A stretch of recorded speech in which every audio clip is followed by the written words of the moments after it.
Okay, good morning.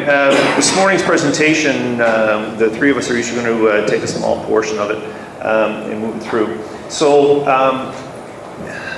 it's funny because I think Bill actually said a lot of the things that I'm actually going to tell you about. So it was almost like it was designed to put Bill Schreier just in front of us here. So, I'll go through this. The 700 MHz broadband issue we've been talking about a lot over the last little while.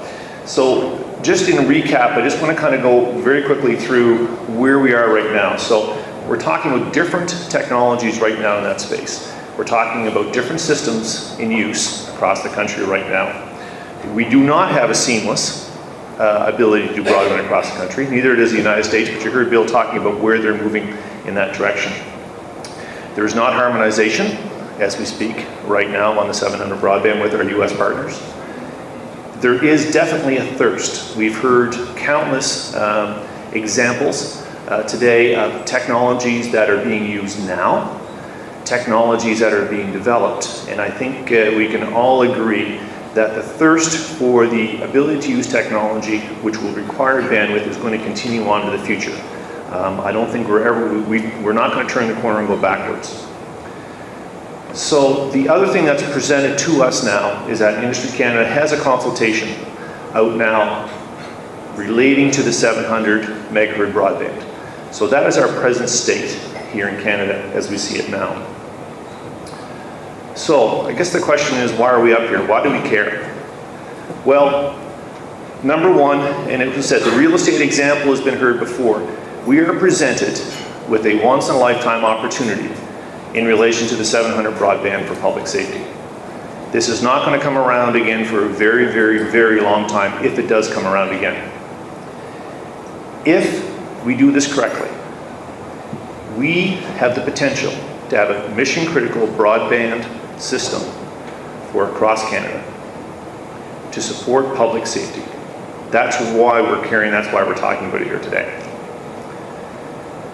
So this is not just about having a nice system so we can play with toys. There's an underlying reason for this, and I think that we have to make sure we get it. The reason we want to do this is that we want to make sure that we can impact on responder safety and on the safety of Canadians. We can't forget, that is the reason why we're doing this stuff. It's not to have fancy gadgets. It's for the ultimate efficiency and effectiveness of our first responders to keep Canadians safe. We need the right tools in the hands of those people. And the 700 MHz, there's going to be discussion about, well, can you go do this or do something else? I heard earlier, and I like 700 is the sweet spot. It has those properties that is very good for what we want it to do. So for all of these things, I submit to you, this is why we care, and this is why we're standing up here today to talk to you. So, what we heard over the last few days, is this thing important? Absolutely. We've heard from public safety saying it's important. We've heard from provincial EMOs saying it's important. Industry has said important. We've talked with people outside in the hallway. Everyone's saying it's important. Our US, Chris Essett, now Bill Schreier, it's important to the US. There's no question. So what my question is to you, is this important to the CTIG delegates here in the room? Is there anybody prepared to say that this is not an important issue for public safety in Canada right now? So I'm going to accept that as unanimous to say that this room is saying that this is an issue that collectively we need to move forward on. Still? Going once? Going twice? Perfect. So I'll turn it over to Mike, my friend from Fire here, to take you to the next steps.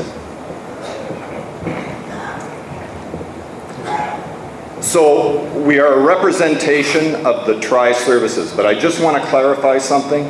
We represent everybody, Tier 1, Tier 2, Tier 3. We had people approach us last night as this kind of was breaking for us, wanting to get in on this deal, wanting to be part of it. So just because it's the tri-services, and I'm going to get each of us to introduce ourselves, where we're from, and who we represent, this is for everyone in public safety. We need your contributions. Bill. Here we go. Superintendent Bill Moore with the Halifax Regional Police, and I am the Canadian Association Chiefs of Police representative on the Tri-Services Committee. And I'll have my contact information available. If anybody has any questions or concerns on this stuff, feel free to call me anytime. I feel like we're at one of those special meetings. Hi, Bill.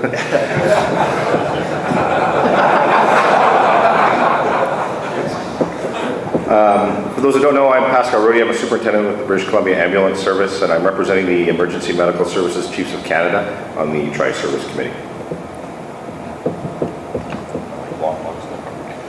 And I haven't been around long enough to join one of those committees, so I don't know what the heck you were talking about, Pascal. My name's Michael Sullivan. I'm Division Chief of Communications for Ottawa Fire Services, and I represent the Canadian Association of Fire Chiefs and everybody else in public safety. So one of the things we want to accomplish here is we want to formulate a broad-based plan to submit. We need to put this forward. As Industry Canada came up here and told us, we have an opportunity here. It ends February the 28th. We need to jump on that now. There is no choice here. We want to monitor and advise on the issue. We want to engage the industry. The number one thing here, you're going to be asked to contribute something here in a few minutes. We need you to step up here. We need the experts. We are not necessarily the experts here. There's lots of people who have written the standards, who have applied to CRTC. We need those people to stand up today or sit down. We'll take either, as long as your name goes down. And we want to deliver a written report for the consultation. We want to ensure that the spectrum meets the needs of responders and public safety. Last night we got approached by, and I'm going to let it out of the bag here, by BC Hydro, who immediately wanted to jump on this and be part and contribute to this. Wonderful. That's the type of response we need back. We need enough spectrum to fulfill that full vision. Remember that this will never come again. I don't ever see this happening again. They don't create spectrum, they don't create new waterfront property. We get a chance to grab it, now is the time. We want to align with the US. We want to make that point clear right now. If we're not in line with the US and the US doesn't go forward with this, we are not big enough as a nation to make the vendors produce for us. We need to be in alignment with the United States. We need to be in alignment later on with Europe, Asia, anybody else who wants to jump on board. Very important. And we want to advocate to work on a whole of government approach. So we need to look from a municipal level, provincial level, territorial level, and a federal level.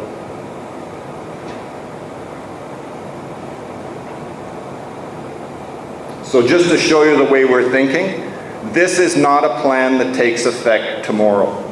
This is down the road. As you can see, we're all inclusive. Everybody's there. Every place is there. It's going to take a number of years. It's going to be a selected route that we have to follow. Those that have the funding, those that can get there. The other key is the government has put up $1.2 billion, and if you looked over on the slides, it said connectivity. There's our key to enter into the industry. Pascal.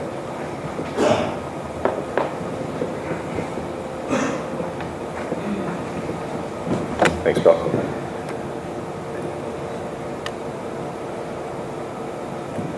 I like the comment that Bill Schreier made in reference to the ability that children have today.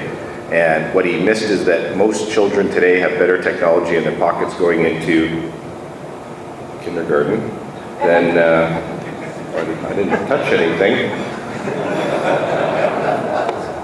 It's all about operability.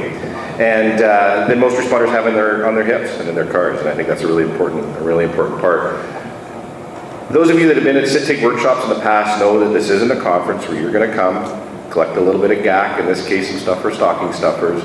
You're going to sit back, listen to some people, maybe be interested, go meet your friends in the bar, and go home. The SITTIG workshops are traditionally very Lance-driven and very action-based. You don't leave here without jobs, you don't leave here without tasks, you don't leave here without things you have to do. Every table has a piece of paper and a pencil. There's a website, there's contact information. Write them down. Write them down right now. You're sitting next to people that are watching you, not writing them down. Put them in your PDAs, put them in your computers, memorize them, write them on your Palm Pilot, as most responders do when they're on a call and they put it on their hand. This is the information. We'll have lots of time. We'll be putting it up at the end as well, but this is where we want you to go. This is where we need to start to collect those people that are going to support this plan. It's our plan. It's not our plan. So our next steps as the Tri-Service Committee, and we were press-ganged a short time ago into doing this, is to reach out to all the levels of government and public safety. We need this collective approach. We're talking about interoperability. We've been talking about interoperability for years. This is a key component now to not just get interoperability working for us, but actually to demonstrate each of our different areas of expertise working together. That's interoperability. Us sitting in the room is interoperability. We need to engage our experts. As Bill pointed out, we're not the experts. As Mike said, we need your help. This is the recruitment. This is the sales pitch, right? You got to spend a couple of cool days in Victoria, now you're going to buy the condo. And this is the point where we're at, where we need your help. We need to create the awareness and start to get the campaign out there. We have a very short window to do this. We were talking to Mark the other day. It took Industry Canada, he said, just over a year to come up with that really nice, small, 46 some odd page report. And we've got just a couple of weeks to come up with a reply and to envision what we might want, possibly in the future, by using the stuff that we're asking for today. We need to ensure that we have that report submitted by February 28th. There's that little thing in the middle that I think we're going to cancel around the 25th of December for some of us. There's other things that are going to be coming involved, so this is where we really need to get that collective approach. So where do you come in? Around the room, we're going to start handing out some sheets. And as I said, this is an action-based workshop. You don't sit around and listen. You get into breakout sessions, you communicate with each other, you talk. It's not just networking at the bar before and after, and for some of us at 7 in the morning. It's a place for you to start actually taking action. People are handing out sign-up sheets right now. We don't want people to leave the room without putting their name, their contact information, your area of possible expertise, and if you don't have an area of expertise that you think is significant to this project, at least put down, you're willing to help out, the area you're willing to help out in, and if you're from a high enough level within your organization that you're in a position to volunteer people to do things, put that as well, because that's the stuff that we're going to need. That system of systems approach we're going to need to work on this. So if you have some information that you can put down so we can contact you, and we will be contacting you, it will help us gather that. We need you to get informed about what's going on. We still, I think even yesterday, we're concerned that some people, and responders are responders, we're not techies. We're concerned that there's still people that think that this is a voice-based issue, and it's not. So we need people to get informed. Go to our website, start getting some information about this. Get that understanding so that you can make educated responses to the questions. We need you to